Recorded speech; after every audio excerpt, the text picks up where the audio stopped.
Olá, pessoal, muito bom dia, boa tarde, boa noite, aí no horário que você está visualizando esse conteúdo. Meu nome é Eduardo Adelino, eu sou biomédico formado pela Universidade Federal de Pernambuco e também sou mestre em genética pela Universidade Federal de Pernambuco. Atuo como docente do ensino superior há 4 anos. Aqui embaixo eu tenho meu contato, caso vocês tenham quaisquer dúvidas ou solicitações de materiais ou qualquer outro assunto relacionado a esse conteúdo ou a outros. Tá? O meu e-mail é jeduardoadelino@gmail.com. Desde já eu agradeço imensamente à comissão organizadora do primeiro Congresso Paraibano de Prática Laboratorial, ao professor José Guedes e à Laura pelo convite, né? Fiquei muito feliz.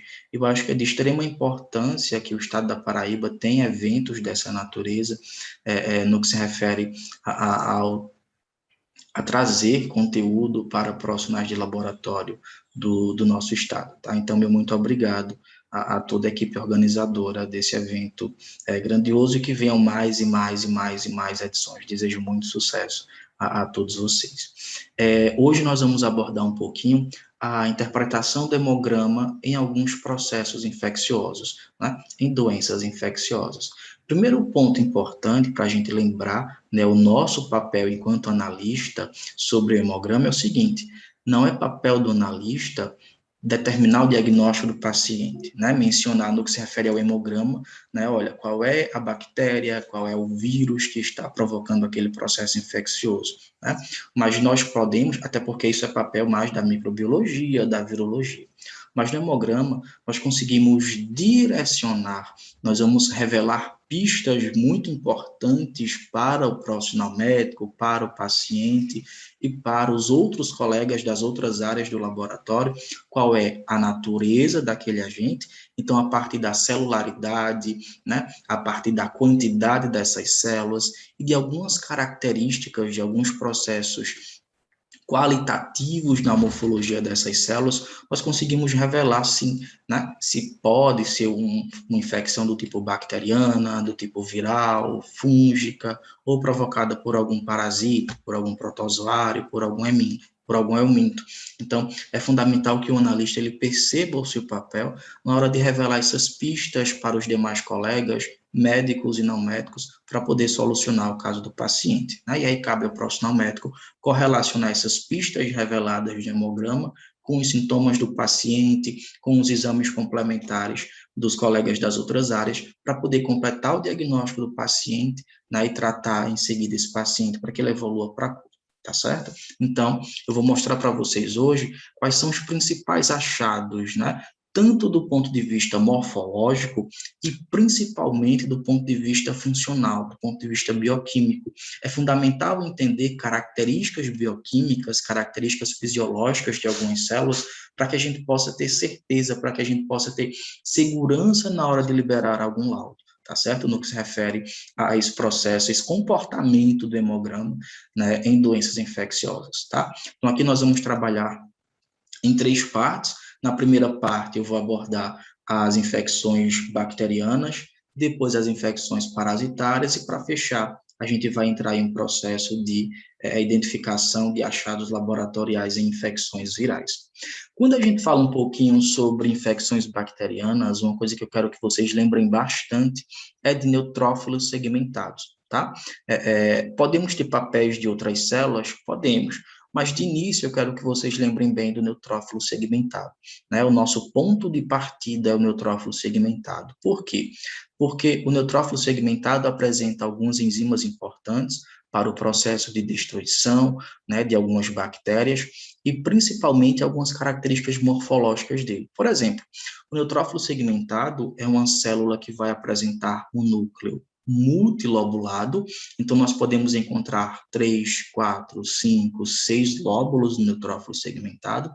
A cromatina desse neutrófilo segmentado é uma cromatina muito condensada, né, por se tratar de uma célula muito madura, né, a gente vai perceber daqui a pouco que as células que vão originar o neutrófilo segmentado têm uma outra característica com relação à sua cromatina, e é importante esse processo de identificação, né, a gente conhecer a cromatina da célula para poder identificar essa célula, é um fator muito importante para fazer o reconhecimento celular, mas aí esse neutrófilo segmentado tem uma cromatina densa, né, ou seja, uma cromatina muito compactada. E o que significa, Eduardo, ter uma cromatina muito compactada? Se eu tenho uma cromatina muito compactada, significa que o material genético, que o DNA dessa célula, está menos acessível para o processo de replicação. Tá? E a gente sabe, né, que normalmente as células mais imaturas, exatamente o contrário, elas têm uma cromatina mais frouxa, significando aí que esse material genético está mais acessível para o processo de replicação. E para fins práticos, né, quanto mais acessível é esse material genético para o processo de replicação, maior a chance dessa célula estar em processo de divisão, o que não acontece com o neutrófilo segmentado. Como a cromatina está muito densa, né, a cromatina está muito compactada, isso significa que essa célula não sofre mais o processo de divisão celular, tá? Ela sofre apenas processos de maturação, certo? E essa cromatina, ela tem uma coloração escura, né, e é densa, como eu já mencionei anteriormente. Esses lóbulos, como vocês podem perceber, eles são unidos por tênues filamentos de cromatina, ou seja, por filamentos de cromatina muito fininhos. Além disso, né, uma característica muito importante desses neutrófilos segmentados é que o seu citoplasma é abundante. Por quê? Eu preciso de uma célula com citoplasma abundante, né, e rico em grânulos, cujos grânulos eles terão diversas enzimas que vão exercer papéis importantíssimos do ponto de vista fisiológico no combate a infecções bacterianas. Então, só recapitulando, neutrófilo segmentado tem um núcleo multilobulado, com cromatina densa, unidos aqui, né, por tênues filamentos de cromatina. Além disso, eu tenho um citoplasma bem abundante, e nesse citoplasma abundante, eu tenho vários grânulos, e esses grânulos estão repletos de enzimas que têm papéis importantíssimos no combate a infecções bacterianas, tá? Então, essas são características morfológicas muito importantes, né, dos neutrófilos segmentados. Aqui nós temos todo o processo de maturação, né, que vai originar o neutrófilo segmentado. Então, eu consigo perceber o seguinte, eu consigo perceber que o neutrófilo segmentado está no extremo do processo de maturação. Mas antes do neutrófilo segmentado, o que é que eu tenho? Né? Antes do neutrófilo segmentado, você vai ter a sua célula mais imatura, que é o mieloblasto, né, que é uma célula residente na medula óssea. Em seguida, percebam que o mieloblasto ele tem nucleolo, ele tem uma cromatina muito mais frouxa, né, porque essa célula sofre um processo muito intenso de divisão celular. Essa é uma característica muito importante do mieloblasto. Além do mieloblasto, nós temos o promielócito, o metamielócito e o bastonete. Todas essas células, elas residem na medula óssea, tá certo? É papel dessas células, né, sofrerem esse processo de divisão e de maturação celular lá a nível de medula óssea. A gente percebe também algumas características importantes, além da cromatina, né, como, por exemplo, a presença dos grânulos, né, e o processo de segmentação desse núcleo, o processo de segmentação dessa cromatina, né, que é o que a gente já começa a observar aqui no metamielócito, depois no bastonete e, por último, no neutrófilo segmentado. Eduardo, eu posso ter mielócito no sangue periférico, né? Você falou aí que o mielócito é ideal que ele esteja na medula óssea. Pode, né? Você pode ter mielócitos, metamielócitos, promielócitos no sangue periférico, mas isso não caracteriza um processo de normalidade. Isso não vai caracterizar, né, um processo de indivíduo saudável, tá certo? Para a gente ter aqui um processo realmente de indivíduo saudável, um indivíduo sem doença, nós podemos observar os neutrófilos segmentados e, às vezes, uma baixa quantidade, 1 a 2%, por exemplo, de bastonetes, e só. Tá? Quando a gente observa metamielócito, mielócito, promielócito, células mais imaturas, isso não sinaliza mais que aquele indivíduo esteja com a sua homeostase ok, né? Na verdade, isso vai sinalizar a presença de algum processo infeccioso, de algum processo reacional que está acontecendo nesse indivíduo. É exatamente isso que nós vamos trabalhar a partir de agora. Tá? Com relação à cinética dos neutrófilos, como é que se dá esse movimento, esse processo de síntese, esse processo de maturação do neutrófilo e das suas células, né, que vão originá-lo? Tá? Na medula óssea, nós temos, didaticamente falando, alguns compartimentos importantes. Nós temos o compartimento mitótico, onde nós teremos células que vão sofrer o processo de maturação, como o mieloblasto, o promielócito, o mielócito, né, que são células que vão se dividir bastante. Tá? E em seguida, nós temos o compartimento de armazenamento. A partir do momento em que eu tenho o compartimento de armazenamento, né, essas células deixam de sofrer o processo de divisão e agora vão sofrer somente o processo de maturação, que é o que a gente observa aí, né, nos metamielócitos, nos bastonetes e nos neutrófilos segmentados, tá? E a partir do momento em que eu tenho esse compartimento de armazenamento, né, a partir do momento em que essa maturação acontece, o objetivo da maturação é transformar tanto o nosso metamielócito, o bastonete, em neutrófilos segmentados, e em seguida esses neutrófilos segmentados ficam residindo ali na medula óssea durante algumas horas, durante alguns dias, e depois eles saem exatamente para o sangue periférico, onde vão exercer, né, os seus papéis de combate à infecção, tá certo? E aí, a vida média na circulação no sangue periférico de neutrófilo é entre 7 a 8 horas, e eles vão atuar, né, no organismo contra processos infecciosos, porque eles terão uma grande capacidade fagocítica, tá? Então, é natural que o neutrófilo segmentado tenha essa grande capacidade fagocítica. E essa grande capacidade fagocítica, ela se dá de algumas formas, ela se dá com alguns papéis importantes. Eu mencionei para vocês no início que o neutrófilo segmentado apresenta alguns grânulos, e no interior desses grânulos, nós teremos algumas enzimas muito importantes para efeitos bactericidas e efeitos bacteriostáticos. Eu vou mencionar para vocês quais são algumas dessas enzimas e quais são alguns desses grânulos. Os neutrófilos segmentados vão apresentar grânulos que nós chamamos de grânulos primários, que são grânulos mais azurófilos. Eles vão possuir várias enzimas, como as hidrolases ácidas, fosfatases ácidas, mieloperoxidase, elastase, catepsina, colagenase, lisozima e proteínas catiônicas. Eu vou mencionar para vocês os papéis de algumas dessas enzimas, porque é importante correlacionar, né, o mecanismo fisiológico, o mecanismo bioquímico com a prática laboratorial, com o efeito desses neutrófilos segmentados em alguns processos de infecções bacterianas.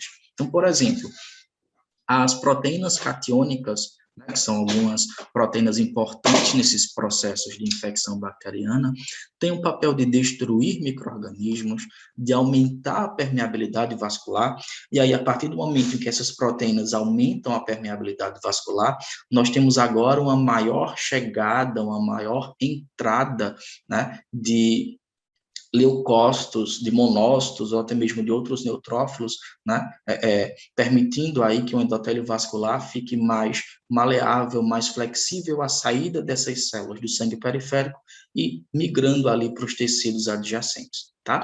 Também temos o processo de quimiotaxia, ou seja, atração dos monócitos do sangue periférico para o tecido, exatamente para combater aí, para exercer o papel de fagocitose, né, que é importante nesse processo de destruição desses micro-organismos, e podem inibir a movimentação de outras células, como os neutrófilos e os próprios eosinófilos. Além das proteínas catiônicas, nós temos as hidrolases ácidas, que têm um papel importantíssimo na degradação de algumas bactérias e de restos celulares em pH ácido. Temos a catepsina, que é uma protease, e a mieloperoxidase, que é uma enzima importante no processo de catalisação e formação de espécies reativas de oxigênio. Além dessas granulações primárias, temos também as granulações secundárias. E nessas granulações secundárias, nós temos algumas enzimas de extrema relevância para o processo de combate a infecções bacterianas. Quais são elas? Nós temos a lisozima. O papel da lisozima nada mais é do que destruir, do que degradar o peptidoglicano da parede celular bacteriana. Então, nós sabemos que as bactérias, elas possuem, né, peptidoglicano, formando aí a sua parede celular, e o papel da lisozima é exatamente esse, né, é provocar uma instabilidade fisiológica, bioquímica nessa parede celular bacteriana, e a partir do momento em que essa parede celular bacteriana fica destruída, fica instável, né, isso é um grande passo que nós temos para poder destruir aquela bactéria. tá? E, além disso, nós temos uma outra enzima de fundamental importância, que é a lactoferrina. Nós sabemos que o ferro é um elemento também de extrema importância para o metabolismo bacteriano, né? E o que a lactoferrina faz? Ela sequestra o ferro que está presente naquela bactéria. Ela não deixa o ferro disponível mais para aquela bactéria exercer as suas funções metabólicas, as suas funções bioquímicas. E a partir do momento em que a lactoferrina sequestra um elemento que é de extrema importância para a fisiologia daquela bactéria, a bactéria ela fica, né, completamente maluca, sem saber o que fazer. Poxa, o meu elemento principal aqui de metabolismo foi sequestrado, então nós temos uma intensa desregulação no que se refere ao perfil metabólico dessa bactéria, né? E aí, consequentemente, nós temos um efeito bacteriostático, né? Ou seja, a gente tem uma parada no metabolismo daquela bactéria, e isso pode levar a bactéria, de fato, à morte, né? E uma outra consequência dessas granulações secundárias é exatamente a intensa agregação desses neutrófilos no foco infeccioso.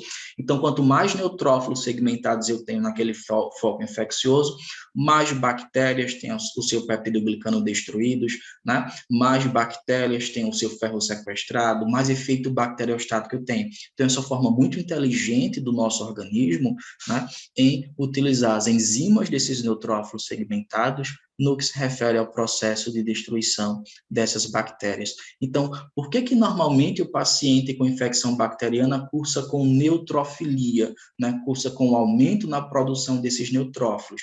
Graças a esses mecanismos que eu expliquei para vocês, né? Então, é importante sempre correlacionar, sempre lembrar os efeitos bioquímicos, os efeitos fisiológicos dessas células, né, no que se refere à destruição, né? Sempre correlacionar esses efeitos com o papel na bactéria, né, ou no patógeno, seja ele qual for, para a gente poder compreender por que o paciente com infecção bacteriana pode cursar com neutrofilia. Então, agora a gente já consegue compreender, né, por que esse paciente ele cursa com neutrofilia, né, graças a essas questões bioquímicas envolvidas. Aqui nós temos a micrografia eletrônica do neutrófilo segmentado. Aqui nós temos os lóbulos, tá? A gente não consegue perceber os filamentos de cromatina que vão unir esses lóbulos, mas a gente consegue perceber a presença dos grânulos, né? Então, a gente percebe que esses grânulos, eles têm, né, eles conseguem possuir uma grande quantidade de enzimas no seu interior, eles são muito numerosos no citoplasma do neutrófilo segmentado, tá? Bom, aí um indivíduo, né, com infecções bacterianas, o que é que ele pode apresentar? É natural que ele apresente um aumento absoluto de neutrófilos no sangue, às vezes pode ter aumento relativo ou não, mas é sempre importante, né, que a neutrofilia seja caracterizada como um aumento absoluto desses neutrófilos no sangue, né?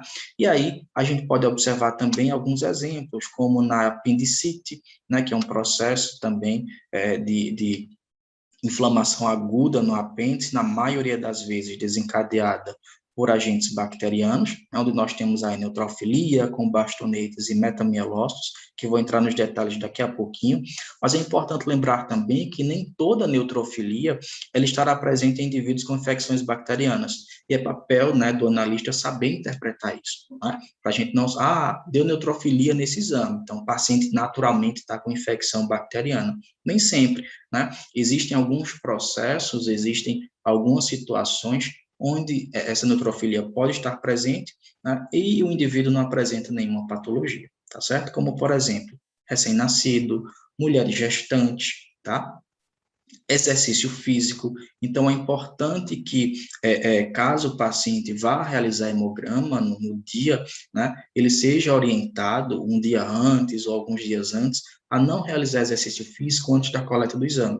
Né? Imagina lá que o indivíduo foi fazer uma aula de crossfit, fazer uma musculação bem vigorosa, bem intensa, uma aula de funcional, né? Qualquer exercício físico de carga, né, que tenha um papel importante, né, que tenha peso, que tenha uma carga muito intensa, né? Isso daí pode induzir a uma neutrofilia durante o processo de coleta, né, nesse pós-exercício, e aí caso o paciente realize a coleta, horas ou minutos após a realização do exercício, nós podemos observar uma neutrofilia.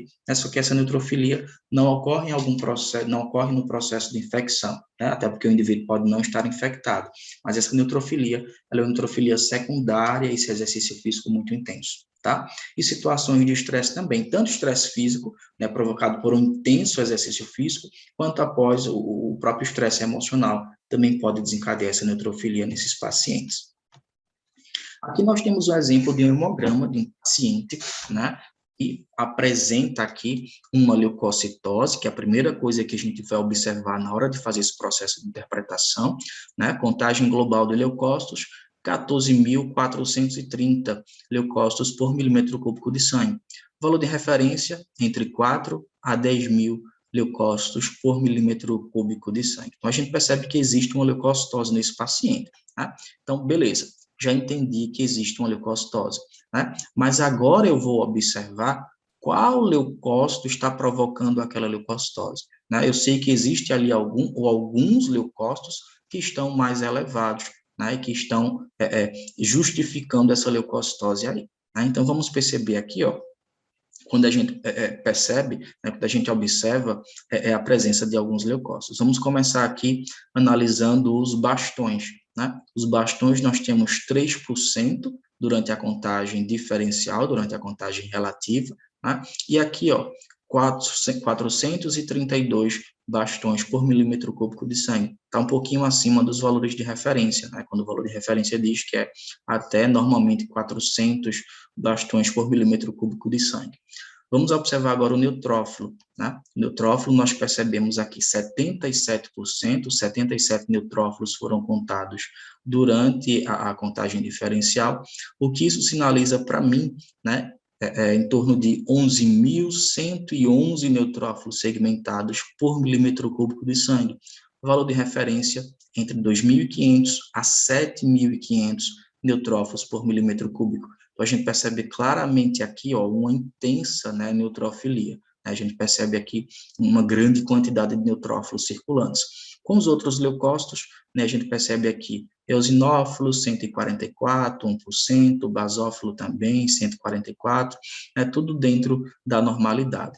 Linfócitos, também percebemos os linfócitos dentro da normalidade, e monócitos, né, como eu mencionei para vocês, em algumas situações, nós podemos observar uma maior quantidade de monócitos também, porque neutrófilos e monócitos, durante processos infecciosos agudos, eles vão trabalhar bem juntinhos, né? Como eu já mencionei os mecanismos anteriormente, né? Então, o neutrófilo ele vai facilitar o processo de migração desse monócito, né, do sangue periférico para os tecidos adjacentes, exatamente devido ao grande poder de fagocitose que esse monócito tem.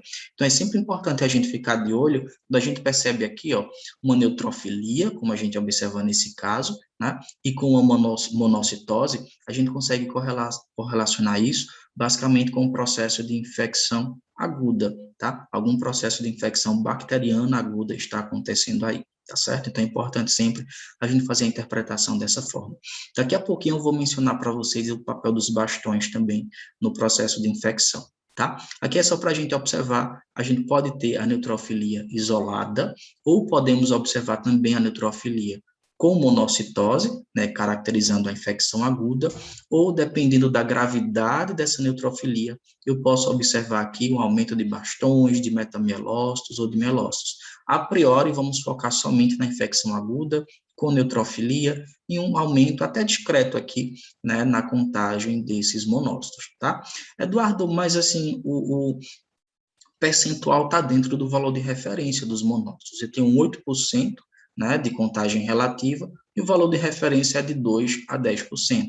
Mas, na verdade, na prática, né, do ponto de vista funcional, do ponto de vista fisiológico, é sempre importante ficar mais de olho na contagem global, na contagem absoluta, tá? Eu tenho aqui, ó, como limite superior de referência, 1.000 monócitos por milímetro cúbico de sangue, mas aqui eu tenho, ó, 1.154 leucócitos por milímetro cúbico de sangue. tá? Então, a gente percebe aqui uma elevação, né? Então, a gente não se limita apenas a observar os valores de referência para a contagem relativa, né? Mas a gente observa também os processos absolutos, a contagem absoluta, que ela é muito mais importante do que a contagem relativa nesses processos de diagnóstico de infecções bacterianas, tá?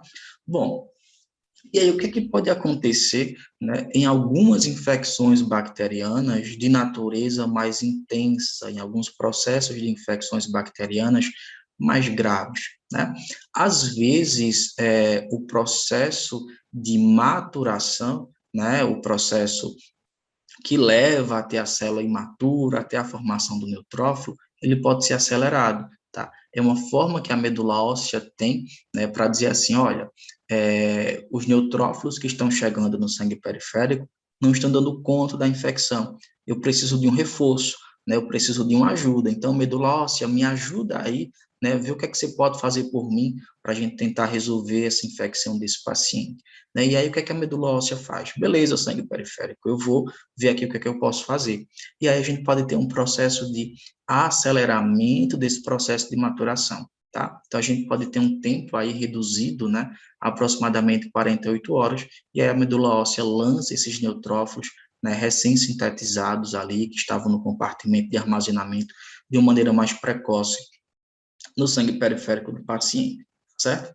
E mesmo assim, né, em algumas situações, em alguns processos de infecções bacterianas, como eu já mencionei para vocês, esses neutrófilos podem apresentar algumas alterações morfológicas que visam potencializar o efeito bactericida, o efeito bacteriostático, né, daqueles neutrófilos, tá? Isso se dá a partir de algumas alterações que nós chamamos de alterações tóxico-degenerativas. Então, os neutrófilos podem apresentar algumas alterações tóxico-degenerativas, como o próprio nome já é bem sugestivo, né? Elas visam potencializar o efeito bactericida, o efeito bacteriostático desses neutrófilos.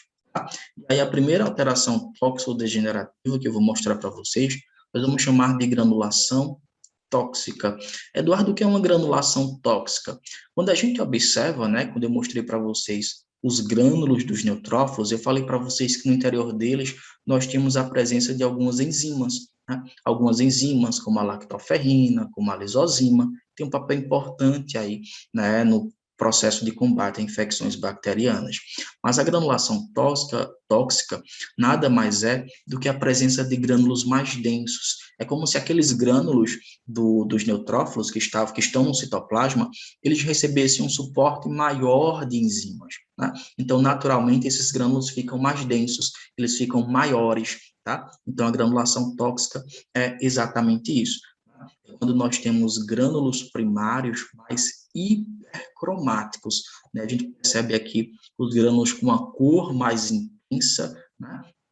Com uma cor mais escura e, naturalmente, eles ficam mais densos, eles ficam um pouquinho mais grossos, tá certo? Podemos ter granulação tóxica em situações de infecção, né? A gente pode ter também a presença dessa granulação tóxica, principalmente em infecção. Podemos ter indivíduos com algum processo de toxemia, né? E em mulheres gestantes, tá? Então, durante o período gestacional, lembrar sempre que a gente pode ter neutrofilia e a presença de granulações tóxicas em algumas gestantes. Além da granulação tóxica, nós temos um outro processo, né, que se refere aí a uma alteração tóxico-degenerativa. Eu falei para vocês que o neutrófilo é uma célula que tem um poder fagocítico, né? Então, o neutrófilo engloba aquele agente bacteriano, o neutrófilo vai englobar aquela bactéria e com as suas enzimas, seja com a granulação mais fina, né, ou seja com a granulação tóxica, a partir do momento que ele engloba aquela bactéria, ele vai abrir o conteúdo daquelas enzimas e aquelas enzimas vão atuar no processo de destruição, né, daquela bactéria. tá? Mas em algumas situações, somente a granulação tóxica não vai dar conta, né? A gente consegue, além da granulação tóxica, ter um outro reforço. A gente pode ter uma associação dessas alterações tóxico-degenerativas ou não. Uma outra alteração tóxico-degenerativa que nós temos é a vacuolização citoplasmática, né? Esse processo de vacuolização, a gente pode observar ele graças aos lisossomos, que são organelas citoplasmáticas, organelas celulares, que contêm várias enzimas digestivas também, né? Então, quando nós temos ali a formação dessa vacuolização citoplasmática, nós vamos observar no citoplasma desse neutrófilo segmentado a presença de numerosos microvacúolos, como nós podemos observar aqui, ó. E esses microvacúolos nada mais são do que a fusão de grânulos, daqueles grânulos que eu falei para vocês anteriormente, com alguns lisossomos secundários. Eles podem ser vistos tanto em infecções bacterianas quanto em intoxicações alcoólicas, tá? Então, essa vacuolização citoplasmática também pode estar presente em processos infecciosos, demonstrando aí, talvez, uma maior gravidade desse processo infeccioso. Além disso, é muito importante lembrar que a vacuolização citoplasmática, ela pode estar presente, às vezes, se você faz a coleta da amostra e deixa aquela amostra de sangue durante muito tempo em contato com o EDTA. O EDTA, né, que é o anticoagulante utilizado na hematologia, se aquele neutrófilo ficar muito exposto ao EDTA por muito tempo, né, então se você espera muito tempo para confeccionar a lâmina, para confeccionar o esteráceo, para analisar o esteráceo, a gente pode ter uma indução aí de vacuolização citoplasmática por EDTA, tá? Então tem que prestar sempre muita atenção, né? Se você observa neutrofilia, se você observa granulação tóxica, vacuolização, para poder liberar o laudo. Se você visualiza somente a vacuolização, mas na contagem global, né, tá tudo ok, o paciente não cursa com leucocitose, não cursa com neutrofilia, então isso daí serve, será, né, quanto tempo faz que eu coletei aquela amostra para analisar? Então a gente pode ter aí um processo de vacuolização, não por infecção, mas sim pela própria indução do EDTA. Então sempre correlacionar a fisiologia do paciente com a fase pré-analítica, com a interpretação, para a gente poder ter resultados, né, muito fidedignos, muito adequados, né, e muito cautelosos também, muito certeiros, tá? E aí, por último, com relação a essas alterações tóxico-degenerativas, nós temos os corpúsculos de Dole. Os corpúsculos de Dole, minha gente, eles são caracterizados aqui por inclusões citoplasmáticas no citoplasma, né, desse neutrófilo segmentado, caracterizadas por tons azul acinzentados, tá? Então, esses corpúsculos de Dole têm exatamente essa coloração. Deixa eu dar um zoom aqui para facilitar o processo de visualização de vocês. Vocês percebem aqui, ó, no citoplasma, certo? Como se fossem manchinhas azul acinzentadas, tá? Elas podem se apresentar de maneira única ou podemos ter 2, 3 numerosos corpos de Dole, né, no citoplasma desses pacientes com infecções bacterianas. E aí, né, nada mais é, esses corpúsculos de Dole nada mais são do que grumos de material de retículo endoplasmático devido a um processo de maturação muito acelerada desse neutrófilo em situações de infecções e até mesmo de inflamação. Tá? Então, aqui nós temos alguns exemplos, só para a gente recordar, tá? Os corpúsculos de Dole, que são caracterizados por uma pequena massa azul acinzentada no citoplasma do neutrófilo segmentado. A gente percebe aqui um corpúsculo de Dole, aqui a gente percebe um outro corpúsculo de Dole, e aqui a granulação tóxica, né, que são achados muito comuns em pacientes com algum tipo de infecção bacteriana, certo?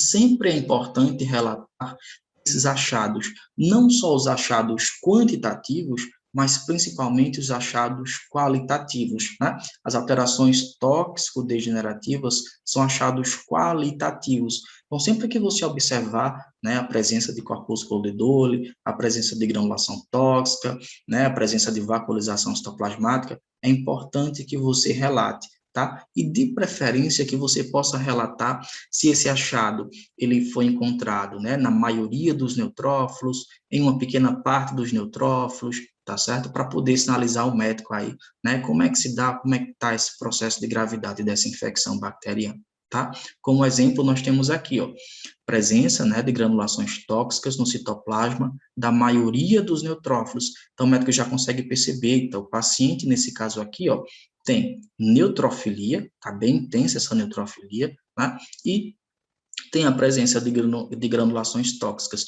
Então, isso sinaliza aí, né, claramente que se trata de um processo infeccioso bacteriano, tá certo?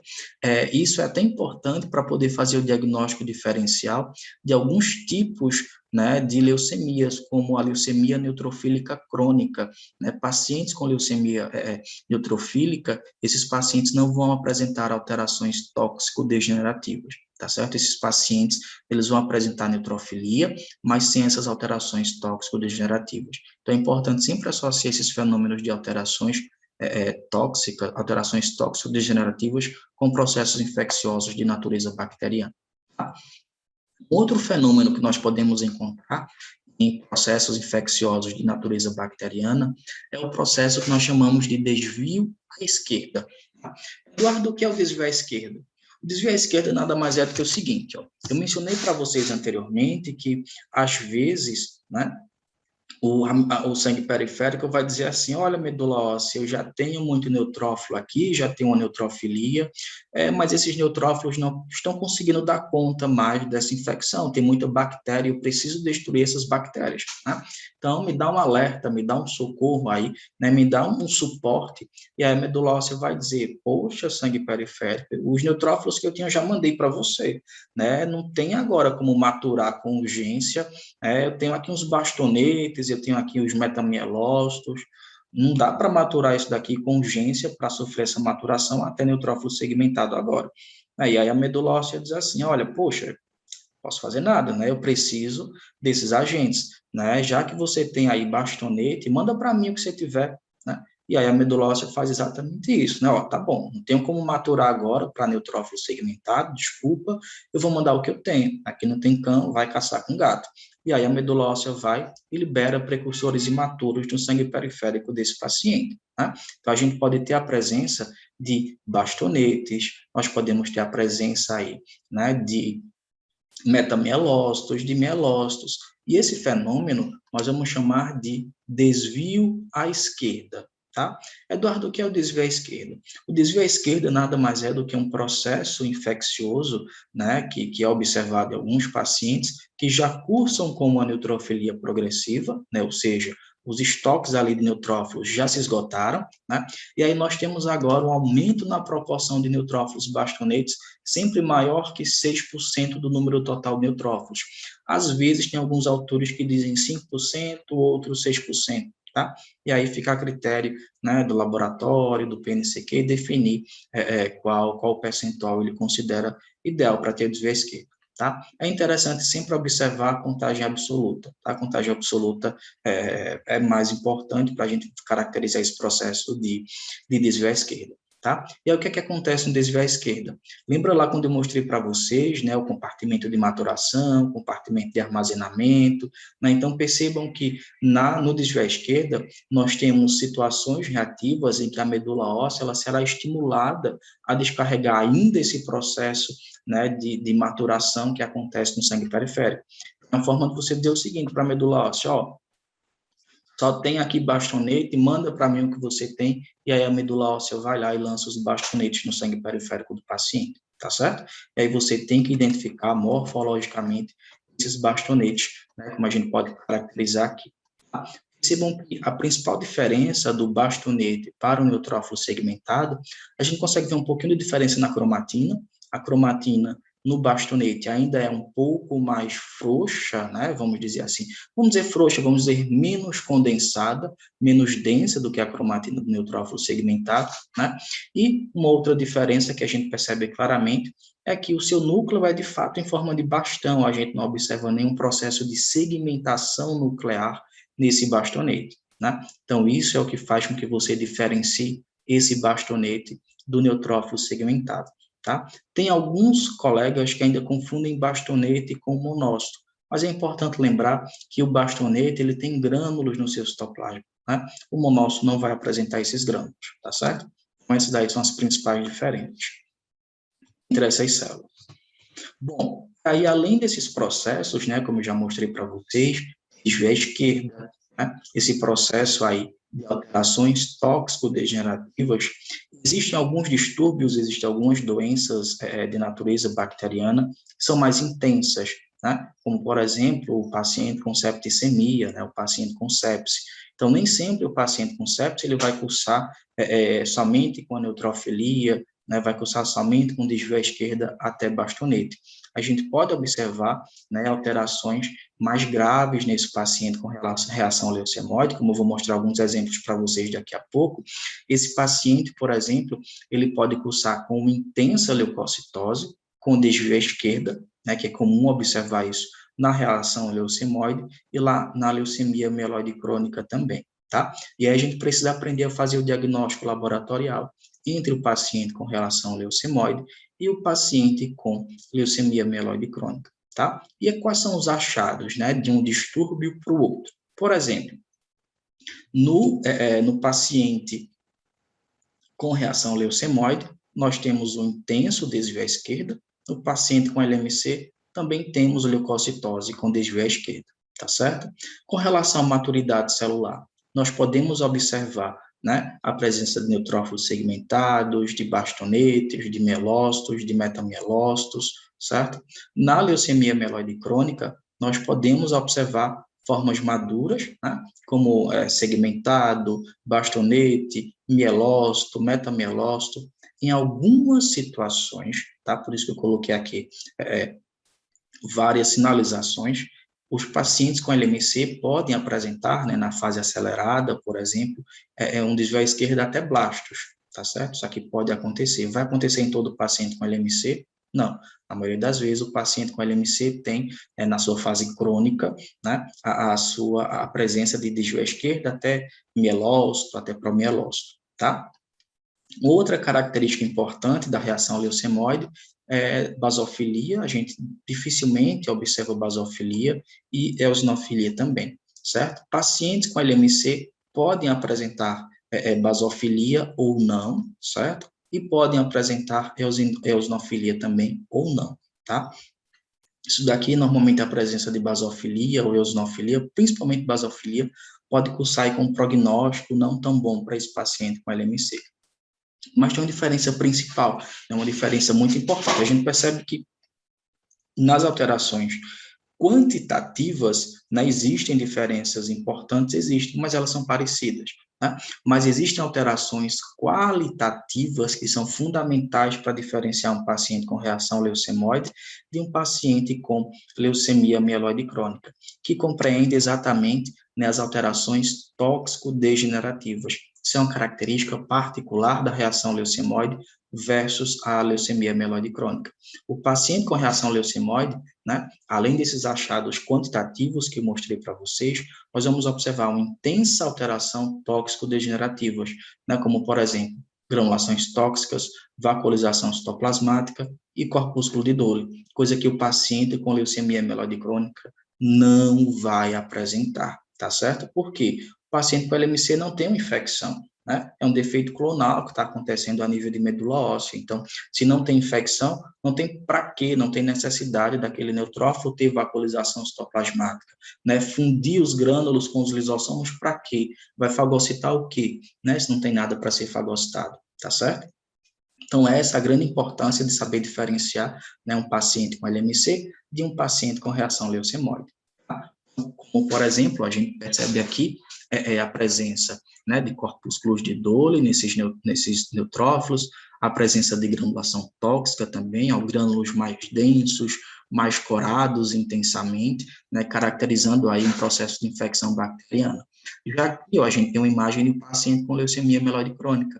Tá? Essa imagem aqui, ela mostra a ausência, né, de achados tóxico-degenerativos. Percebam, aqui eu tenho desvio à esquerda, ó, um metamielócito, um bastonete, um mielócito eosinofílico, né, um outro metamielócito aqui, um mielócito, outro meta, né, vários neutrófilos segmentados, mas nenhum deles apresenta granulação tóxica, nenhum deles apresenta vacuolização citoplasmática, nenhum deles apresenta corpúsculos de Doyle. Né? Vejam um eosinófilo aqui, então a gente percebe exatamente isso no paciente com LMC.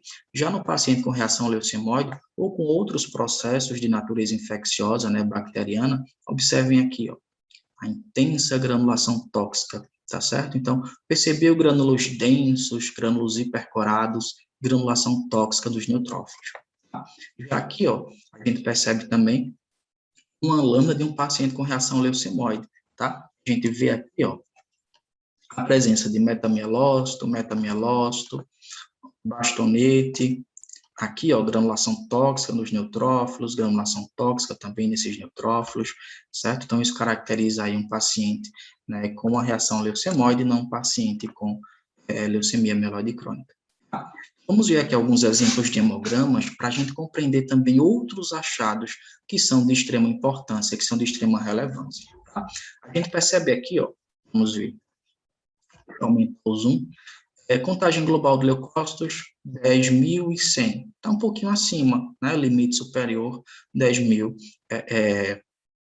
leucócitos por milímetro cúbico de sangue. Mas quando a gente percebe, então não tem tanta infecção, né? Mas o mais importante não é analisar os valores de referência, é interpretar o hemograma como um todo, é interpretar o leucograma como um todo. Tá certo? Quando a gente observa isso daqui, o que é que a gente consegue concluir? Ó, eu tenho um promielócito, é normal ter promielócito em indivíduo saudável? Não é, né? Eu mostrei para vocês anteriormente que o promielócito tem que estar lá na medula óssea, né, para se maturar, para poder se diferenciar, até neutrófilo segmentado, e neutrófilo segmentado é quem vai para o sangue periférico do paciente, né? Então, a gente observa aqui, achei um promielócito na contagem relativa, já fica alerta, né? Mielócito, também tem um mielócito, metamielócito, 3 metamielócitos, né? E os bastões, a gente observa 4 bastões na contagem diferencial. Então, tudo que antecede, né, os bastões, tudo que sinaliza um desvio à esquerda, vai caracterizar um desvio à esquerda, tá certo? Todo precursor imaturo vai ser só bastonete que vai caracterizar, né, um desvio à esquerda? Não, qualquer precursor da linhagem neutrofílica vai sinalizar um desvio à esquerda. E é muito importante que o analista possa colocar também no seu laudo, né, nas observações, o desvio à esquerda até qual célula. Isso é muito importante para o médico, tá? Por quê? Se a gente observa o desvio à esquerda até bastonete, põe lá desvio à esquerda somente, é suficiente, tá? Mas se você, além de observar bastonete, você percebe metamielócitos ou mielócitos, você coloca lá no seu laudo, desvio à esquerda até mielócitos. E se você observa, nesse caso aqui, né, promielócitos, coloca desvio à esquerda até promielócito. Essa informação é muito importante para o médico saber até que ponto aquela medula óssea está funcionando, né, até que ponto aquela infecção ela está recrutando precursores, até que ponto aquela infecção está solicitando células mais imaturas para a medula óssea. Tá? Então, sempre que tiver desvio à esquerda, sempre que você observar esses precursores mais imaturos, você coloca lá desvio à esquerda, até metamielócito, até mielócito, até promielócito. E isso a gente observa no hemograma desse paciente, tá certo? A gente percebe aqui, né, um desvio à esquerda, tá? Outra situação que a gente observa aqui, ó, é a quantidade de neutrófilos. Contagem relativa, tá ok. Contagem absoluta também está ok. Mas como assim, Eduardo, vai ser infecção bacteriana? É que, às vezes, aquela infecção, ela já recrutou todo o estoque de neutrófilos que existia, tá certo? E isso daí, né, o que faz com que a medula óssea lance no sangue periférico esses precursores mais imaturos ou em processo de maturação, tá? Então, isso justifica essa situação que eu acabei de explicar, tá certo? E aí, né, no laudo também, sempre colocar, quando você visualizar, né, essas alterações tóxico-degenerativas, granulações tóxicas no citoplasma da maioria dos neutrófilos. Então, sempre que você visualizar essas alterações, é importante, porque o médico vai poder dizer, poxa, é uma infecção ou será que eu vou suspeitar de uma leucemia mieloide crônica? Tudo bem que pela leucometria a gente não consegue, né, ter essa confusão, né? Mas é importante relatar essas alterações tóxico-degenerativas para poder, né, sinalizar para o médico que existem essas alterações ali para facilitar, para dar mais segurança no diagnóstico de um processo infeccioso de natureza bacteriana. Eduardo, com relação à série vermelha, né, com relação à série plaquetária, a gente não tem alteração, a gente pode ter algumas alterações, tá certo? E é importante a gente compreender essas alterações também. Pessoal, a gente observa aqui em algumas infecções bacterianas é o seguinte: isso que eu vou falar para vocês não é regra, mas pode acontecer. É importante vocês ficarem atentos, né, para entender a causa, né, para entender o que significa esses achados. Hemácias, 3.450.000, hemoglobina, 11 gramas, 4 por decilitro, né? A gente percebe aqui o resto está tudo ok. A gente percebe uma diminuição, né, na contagem de hemácias, a gente percebe também uma diminuição na hemoglobina. O que acontece? Qual a relação entre o processo infeccioso e essa possível anemia normocítica normocrômica que a gente visualiza aqui, né? Eu falo normocítica porque o VCM está em 98 fentolitros, e normocrômica porque HCM e CHCM estão aqui também dentro desses valores de referência. O que vai acontecer? Né? No processo infeccioso, nós temos ali o recrutamento de monócitos, né? Os neutrófilos também são recrutados, mas os monócitos são células que vão secretar alguns mediadores inflamatórios, nós vamos chamar de citocinas, né? E dentre essas citocinas, nós temos uma que é muito importante para o processo inflamatório, né? Ali, principalmente naquela resposta inflamatória do tipo TH1, né? Que é exatamente a interleucina 1. A interleucina 1, ela tem um papel importante em processos infecciosos de natureza bacteriana, né? E a interleucina 1, ela tem um papel também importante no que se refere ao processo de eritropoese. Por quê? Porque a interleucina 1, ela é um antagonista da ação da eritropoetina. Então, enquanto a eritropoetina é um hormônio que é sintetizado a nível renal e vai atuar a nível medular, para estimular o processo, né, de síntese e proliferação dos nossos precursores da linhagem eritroide, né, dos eritroblastos, do proeritroblasto, né, para a gente ter uma formação ali de eritrócitos, né, o que acontece? Se eu tenho interleucina 1, eu tenho agora um antagonista, né? Então agora eu vou ter um processo de inibição da ação da eritropoetina. Qual é a consequência disso? Eu vou diminuir o processo de formação desses eritrócitos, eu vou diminuir o processo de formação dessas células vermelhas e da hemoglobina também, tá certo? Por isso que, às vezes, o paciente com infecções mais duradouras, tá? Não infecções agudas, mas infecções que já duram um certo tempo, esse paciente pode cursar com uma diminuição na contagem global de hemácias e uma diminuição na hemoglobina também. Eduardo, diminuir a hemoglobina vai ser ferro? Não, né? Nem sempre. Por quê? Porque durante o processo infeccioso também, nós temos uma lise dessas hemácias, né? Devido ali àquele processo de penetração, né? Aquele processo de entrada daqueles leucócitos no próprio sangue, do sangue periférico, do processo de migração do sangue periférico para o tecido subcutâneo. E aí nós temos, né, a formação de alguns trombos, a formação de algumas estruturas que podem lisar, né, que acabar lisando essas hemácias, tá? E aí um outro ponto importante, né, como eu já mencionei para vocês, alguns rompimentos de vasos sanguíneos podem acontecer, né, para estimular esse processo de migração leucocitária, e porventura isso pode acabar consumindo um pouquinho mais essas plaquetas para formar esses trombos. Então, às vezes, no processo infeccioso, nós podemos observar uma diminuição também na contagem dessas plaquetas, tá? Como a gente pode perceber aqui, ó, esse paciente aqui com 103 mil plaquetas por milímetro cúbico de sangue, tá? Então, a gente percebe aí algumas alterações interessantes, né, do ponto de vista do leucograma, do eritrograma e também da nossa contagem de plaquetas. Tá? Aqui a gente percebe também, ó, aquilo que eu já mencionei, uma pequena diminuição nessa contagem, né, de hemácias e de hemoglobina, e principalmente, né, a gente vê aqui, né, um processo de desvio à esquerda, né, a gente percebe aqui desculpa, aqui não tem desvio à esquerda, né, a presença de granulações tóxicas no citoplasma da maioria dos neutrófilos, né, então a gente vê aqui algum processo provavelmente inicial de uma infecção do tipo bacteriano. E aqui, por último, né, nós temos também ó, um outro achado de desvio à esquerda, né, aqui sim a gente vê na série vermelha, né, uma diminuição na contagem de hemácias, uma diminuição na quantidade de hemoglobina, e a gente caracteriza, né, aqui um processo de desvio à esquerda, só que nesse caso vai exatamente, né, até promelócitos, até blastos. Então, isso aqui é o que vai caracterizar provavelmente um paciente com leucemia mieloide crônica, né, porque a gente percebe aqui a leucometria desse paciente em 202.790 leucócitos, uma leucometria muito acentuada, né, uma leucocitose muito acentuada, e quando nós vamos observar quais leucócitos estão provocando, né, esse aumento, a gente percebe claramente isso aqui, ó, neutrófilos, 50%.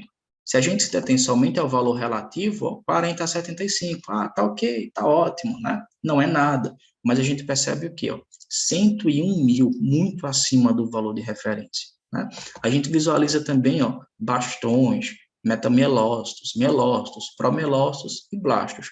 Eduardo, tem condições disso ser um processo de infecção bacteriana? Não, não tem porquê. Primeiro, pela leucocitose muito acentuada, né?